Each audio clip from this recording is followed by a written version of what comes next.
قرآن مقدس کی تلاوت کے بعد آقائے نامدار مدینے کے تاجدار سید الاولین والآخرین حضرت محمد الرسول اللہ صلی اللہ علیہ وسلم کی شان میں نعت پاک کا ہدیہ پیش کرنے کے لیے آپ کے سامنے ایک شاعر کو پیش کروں، اس سے پہلے میں کچھ دیر کے لیے آپ کے اور ان کے درمیان میں حائل ہونا چاہتا ہوں۔ پہلی گزارش تو یہ ہے کہ جو حضرات سامنے کھڑے ہوئے ہیں، اگر آپ حضرات الیکشن میں نہ کھڑے ہوں تو آ کر کرسیوں پر بیٹھ جائیں، یہ کرسیاں آپ کے لیے۔ حضرات، مسلمانوں کا یہ ایمان ہے کہ دنیا میں رسول اللہ صلی اللہ علیہ وسلم سے بہتر کسی کا مقام نہیں۔ میرے بھائیوں، آج تک اس دنیا میں کوئی ایسا انسان پیدا ہی نہیں ہوا جس نے اس بات کا دعویٰ کیا ہو کہ میں نے اللہ کے نبی علیہ الصلاۃ والسلام کی سیرت کو بیان کرنے کا حق ادا کر دیا۔ جس نبی کی تعریف کرنے والے حضرت حسان ابن ثابت ہوں، جس نبی کی تعریف کرنے والے عبداللہ ابن رواحہ ہوں، جس نبی کی تعریف کرنے والے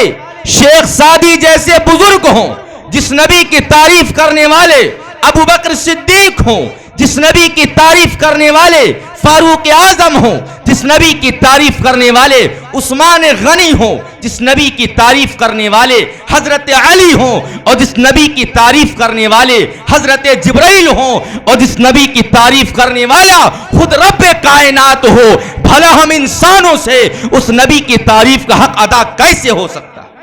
حقیقت تو یہ ہے، ہم جو نبی کی تعریف کرتے ہیں، جو نبی کی شان میں نعت پڑھتے ہیں، جو نبی کی سیرت کو بیان کرتے ہیں، جو نبی کے مقام کو بیان کرتے ہیں، جو نبی کے مرتبے کو بیان کرتے ہیں، جو نبی کے رتبے کو بیان کرتے ہیں، حقیقت تو یہ ہے اس سے نبی کا مقام بلند نہیں ہوتا ہے، ہم ذکر مصطفیٰ کر کے اپنی مقدر کو چمکاتے ہیں۔ ہاں، جو زبان نبی کا ذکر کرے وہ زبان اعلیٰ ہے، جو قلم نبی کا ذکر کرے وہ قلم اعلیٰ ہے، جو لوگ بیٹھ کر نبی کا ذکر سنے بیٹھنے والے بھی اعلیٰ ہیں، جو نبی کا ذکر سنائے سنانے والے بھی اعلیٰ ہیں۔ میرے بھائیوں، میرے عزیزوں، حقیقت تو یہ ہے کہ آج تک کوئی بھی میرے نبی کی تعریف کو بیان کرنے کا حق ادا کر ہی نہیں سکتا ہے۔ میرے بھائیوں، میرے عزیزوں، حقیقت تو یہ ہے، ابھی آپ کے سامنے سیرت کے تعلق سے بہت ساری باتیں آئیں گی، ابھی آپ کے سامنے اصلاح معاشرہ کے تعلق سے، مدح صحابہ کے تعلق سے بہت ساری باتیں آئیں گی۔ میں کچھ باتیں آپ کے سامنے عرض کرنا چاہتا ہوں۔ میرا ایمان ہے، میرا عقیدہ ہے، میرے نبی کے مقام سے بہتر کسی کا مقام نہیں، میرے نبی کی شان سے بہتر کسی کی شان نہیں، میرے نبی کے رتبے سے بہتر کسی کا رتبہ نہیں، میرے نبی کی آنکھ سے بہتر کسی کی آنکھ نہیں، میرے نبی کے چہرے سے بہتر کسی کا چہرہ نہیں، میرے نبی کے زلف سے بہتر کسی کے زلف نہیں۔ ہاں، نبی کا وہ چہرہ کہ جب نبی کے چہرے پر نگاہ پڑی ہے، سیدہ طیبہ طاہرہ عابدہ زاہدہ، قیامت تک آنے والے مسلمانوں کی ماں حضرت عائشہ صدیقہ رضی اللہ تعالی عنہا پکار اٹھی، بول پڑی کہ مصر کی عورتوں نے حضرت یوسف کے حسن کو دیکھ کر اپنی انگلیاں کاٹ لی تھی، اگر وہ میرے مصطفیٰ کا حسن دیکھتی تو اپنے دلوں کو چیر لیتی۔ ہاں، جن لوگوں نے حضرت یوسف کے حسن کو دیکھا تھا انہوں نے انگلیاں کاٹ لی تھی، اور جن لوگوں نے محمد عربی کو دیکھا اپنی گردنیں کٹا ڈالی۔ حضرت بلال نے دیکھا، عرب کی تپتی زمین پر گھسیٹے گئے، نبی کا دامن نہ چھوڑا۔ حضرت خباب نے دیکھا،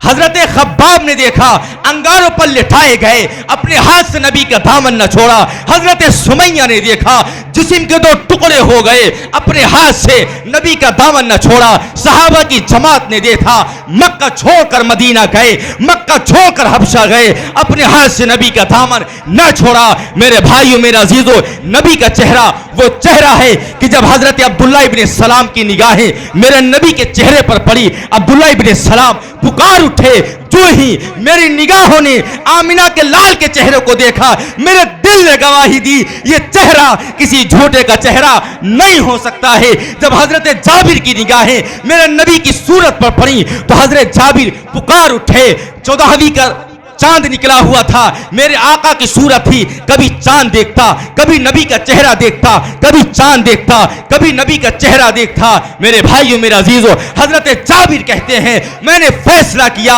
اے چاند تجھ سے زیادہ خوبصورت میرے نبی کا چہرہ ہے۔ شاعر کہتا ہے کہ چاند سے تشبیہ دینا یہ بھی کوئی انصاف ہے، چاند سے تشبیہ دینا یہ بھی کوئی انصاف ہے۔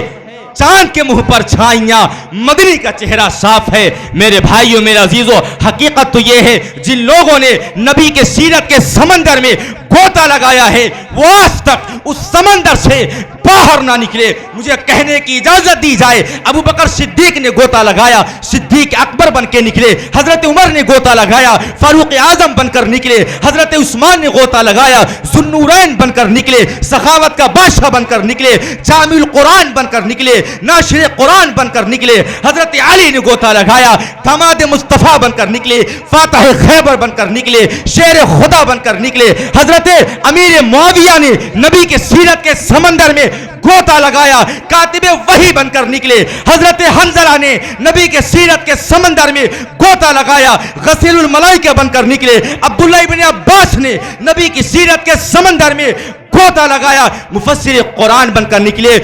جو نبی کی سیرت کے سمندر میں گوتا لگاتے گئے ان کا مقام بڑھتا گیا، وہ اللہ کے محبوب بنتے گئے۔ مجھے اور کہنے کی اجازت دی جائے، دارالعلوم دیوبند کے بانی مبانی اللہ کے پیغمبر کے دستے مبارک پر سب سے پہلے کلمہ پڑھنے والے سیدنا ابو بکر صدیق رضی اللہ تعالیٰ عنہ، جن کی نسل پاک میں، جن کی اولاد پاک میں دارالعلوم دیوبند کے بانی مبانی حجت الاسلام قاسم العلوم والخیرات مولانا محمد قاسم نانوتوی نور اللہ مرقدہ نے گوتا لگایا تو یوں کہتے نظر آئے، کیا سب سے پہلے مسیح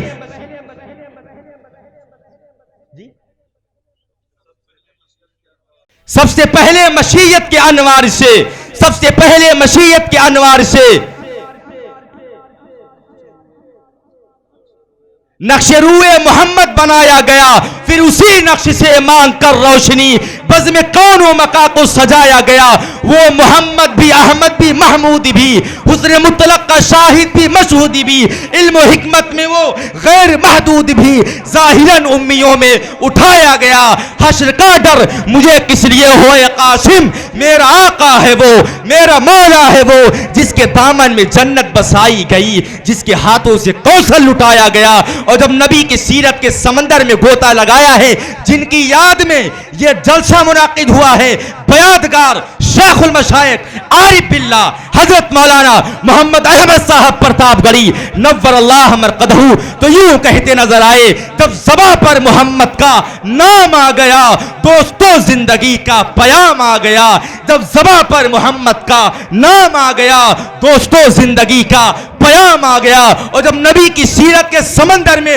گوتا لگایا ہے حضرت مولانا سید قاری صدیق احمد باندوی نور اللہ مرقدہ تو یوں کہتے نظر آئے، ذکر خدا میں ہر دم رہنا سب کے بس کی بات نہیں، خواہش نفس سے بچتے رہنا سب کے بس کی بات نہیں، انگلی سے اشارہ چاند کی جانب سارے انسا کرتے ہیں، انگلی سے چاند کے ٹکڑے کرنا سب کے بس کی بات نہیں، اور دین کی خاطر گھر گھر جانا، طائف جا کر پتھر کھانا، پھر بھی دعائیں دیتے رہنا سب کے بس کی بات نہیں۔ اور نبی کی سیرت کے سمندر میں جب گوتا لگایا ہے شیخ الہند مولانا محمود حسن دیوبندی نور اللہ مرقدہ نے تو یوں کہتے نظر آئے، اے جنت تجھ میں حور و قصور رہتے ہیں، اے جنت تجھ میں حور و قصور رہتے ہیں، میں نے مانا ضرور رہتے ہیں، میرے دل کا طواف کر جنت میرے دل میں حضور رہتے ہیں، میرے دل میں حضور رہتے ہیں۔ تو آئیے اس آقا نامدار کی شان میں نعت پڑھنے کے لیے، تو آئیے اس امام الانبیاء کی شان میں نعت پڑھنے کے لیے، تو آئیے اس شافع شافعِ محشر کی شان میں نعت پڑھنے کے لیے، اس ساقی کوثر کی شان میں نعت پڑھنے کے لیے میں آواز دوں گا۔ حضرت مولانا عبداللہ صاحب قاسمی دامت برکاتہم کے ساتھ تشریف لائے ہوئے ہمارے معزز مہمان حضرت مولانا اظہر القمر فاضل دارالعلوم دیوبند سے کہ وہ مائک پر تشریف لائیں اس شعر کے ساتھ کہ دنگ ہیں سب دیکھ کر آدھا ادھر آدھا ادھر، دنگ ہیں سب دیکھ کر آدھا ادھر آدھا ادھر، ہو گیا پل میں قمر آدھا ادھر آدھا ادھر، ایک طرف مکے کی ساحت ایک طرف شہر نبی، کاش ہوتا میرا گھر آدھا ادھر آدھا ادھر۔